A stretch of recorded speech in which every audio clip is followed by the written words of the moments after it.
Bom dia, boa tarde, boa noite. Eu me chamo Daniel Carvalho e hoje eu vou falar de um dos berços da civilização, o Egito Antigo. O Egito está situado em uma região cercada por um deserto inóspito, né? E por onde corre um rio. O rio que foi extremamente importante para o desenvolvimento da civilização egípcia. O Rio Nilo. Graças às cheias do Nilo, as terras ao redor dele as cheias do Nilo irrigava toda a terra ao redor dele e tornava essa terra extremamente fértil, né?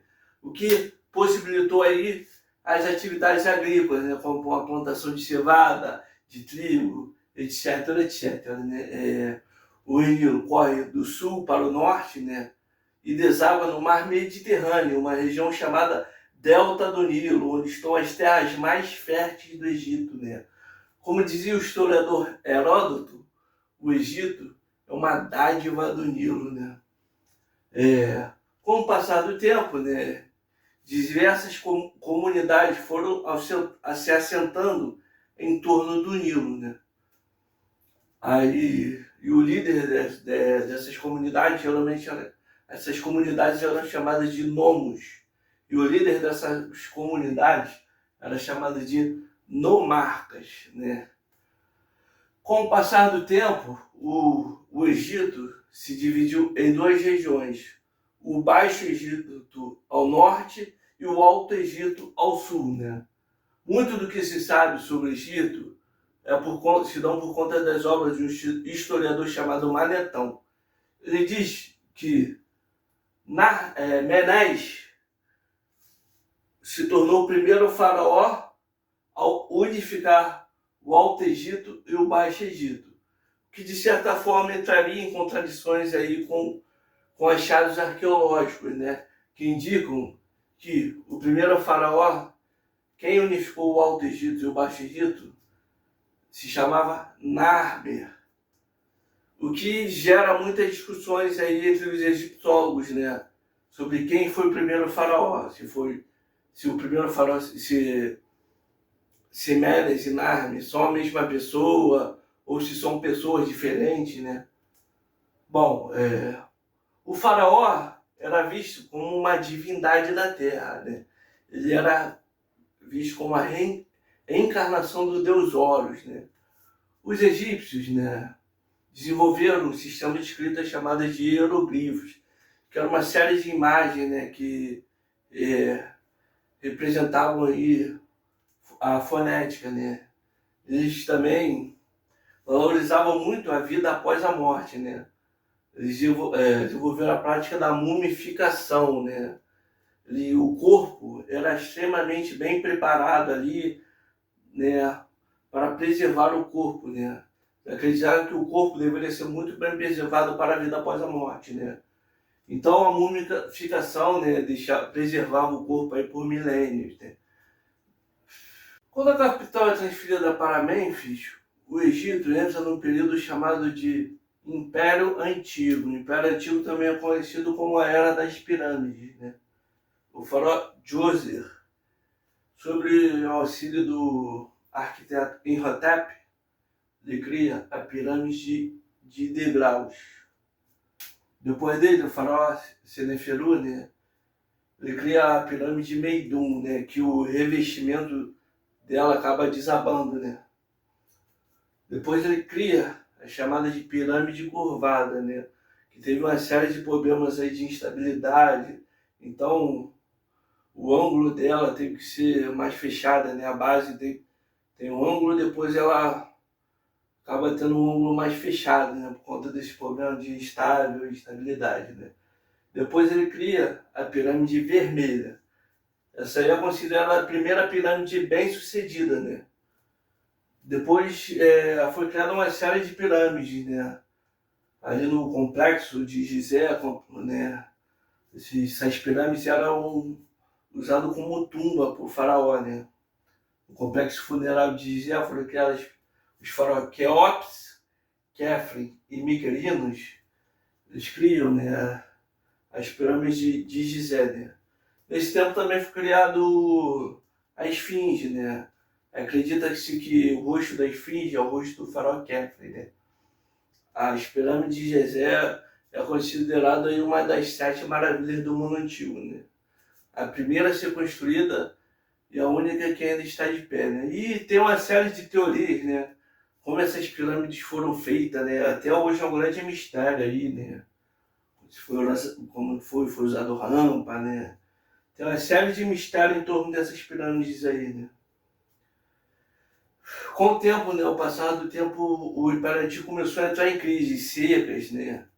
Muito, muito esforço foi usado, muitos recursos foram usados para a criação dessas pirâmides aí, o Egito começou a ter uma série de crises que deram fim, né, ao Império Antigo. Com a queda do Império Antigo, o Egito entra no primeiro período intermediário, né? Ele volta a se dividir entre o Alto Egito e o Baixo Egito, né?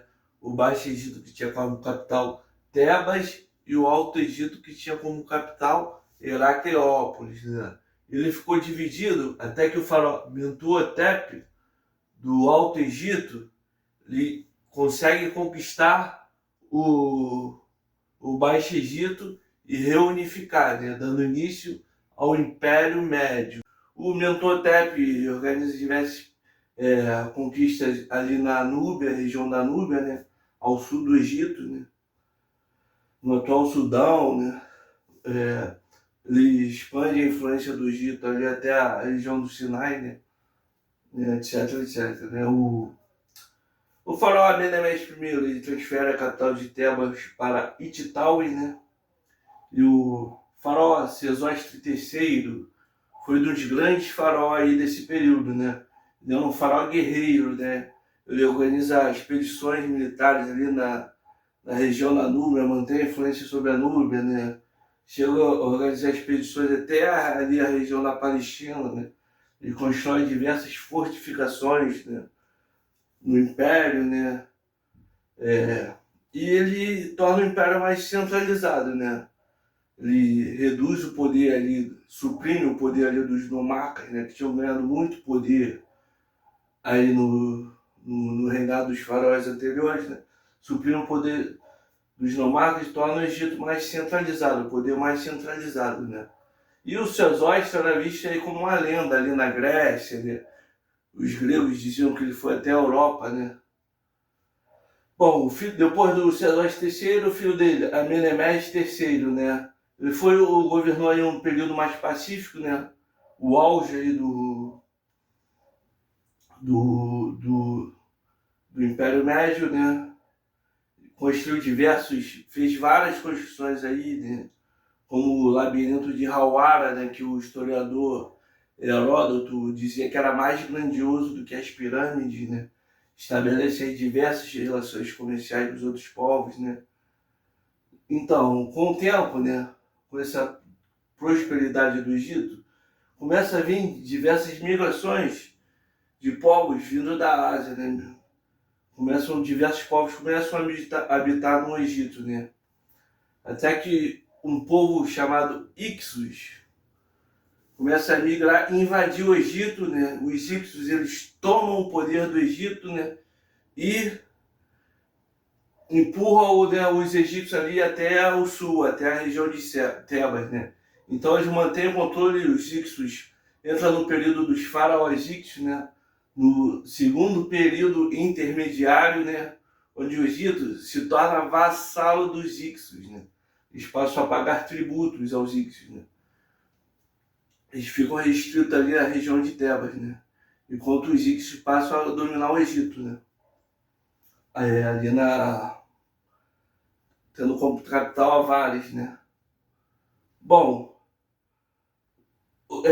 teve um período, né, que o faraó Ixo, Apop,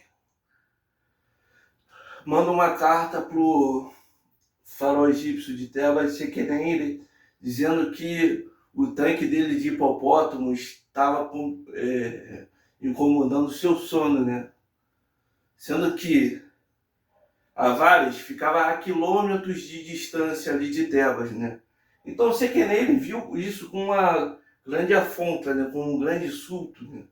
Então ele resolve atacar o os egípcios, né?